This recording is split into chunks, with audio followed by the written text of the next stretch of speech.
காலை நேர சிந்தனை. உடலும் உள்ளமும் ஒன்றோடு ஒன்று தொடர்புள்ளவை. கடைசி இலை என்பது ஓர் ஆங்கில கதையின் தலைப்பு. இதன் கதாநாயகன் ஒரு நோயாளி. மருத்துவமனையில் சிகிச்சைக்காக சேருகிறான். அவன் மனதில் அணுவளவு கூட தாம் குணமடைவோம் என்ற நம்பிக்கை இல்லை. இதனால் மனமும் பாதிக்கப்பட்டுவிட, உட்கொள்ளும் மருந்தினால் எவ்வித நன்மையும் ஏற்படவில்லை. ஆனால் அவனை பேணும் செவிலி பெண் மட்டும் நம்பிக்கையுடன் அவனை எப்போதும் ஊக்கப்படுத்திக் கொண்டே இருக்கிறாள். அவனது அறையின் வெளியில் ஒரு மரம் தனது இலைகளை தினமும் உதிர்த்து கொண்டே வருகிறது.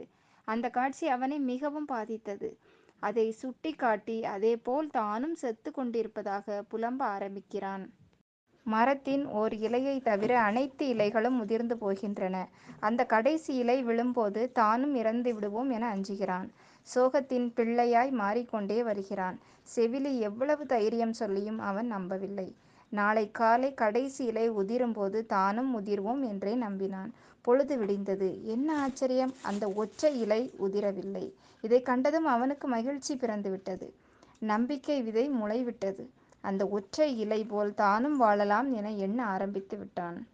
மருத்துவரோடும் மருந்துகளோடும் நன்கு ஒத்துழைத்தான். விரைவில் குணமடைந்தான். அவன் வீட்டுக்குச் செல்லும் நாள் வந்தது. செவிலி வந்து அவனை மரத்தருகில் அழைத்துச் சென்றாள். அந்த ஒற்றை இலையை பறித்து அவனிடம் தந்தாள். அது வெறும் துணியில் வரையப்பட்ட செயற்கை இலை என்பது தெரிகிறது. அதை அந்தச் செவிலி மரத்தின் கடைசி இலை உதிர்வதற்கு முன் ஓர் ஓவியனை கொண்டு வரைந்த இலையை மரத்தில் பொருத்தியிருந்தாள். அது அவனது நம்பிக்கையை வளர்க்கும் கருவியாகி வெற்றி பெற்றது. பார்த்தீர்களா, நம்பிக்கை என்னென்ன செய்கிறதென்று!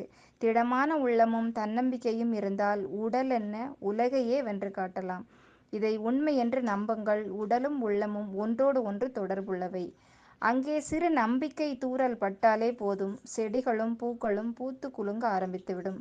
முகமலர்ச்சியோடும் நம்பிக்கையுடனும் எழுந்து புதிய நாளை துவங்க இறைவன் அருள் புரியட்டும். நல்லதே நினைப்போம், நல்லதே நடக்கும். நல்ல எண்ணங்களுடன் இன்றைய நாளை தொடங்குவோம். இந்த நாள் இனிய நாளாகட்டும். வாழ்க வளமுடன். நன்றி.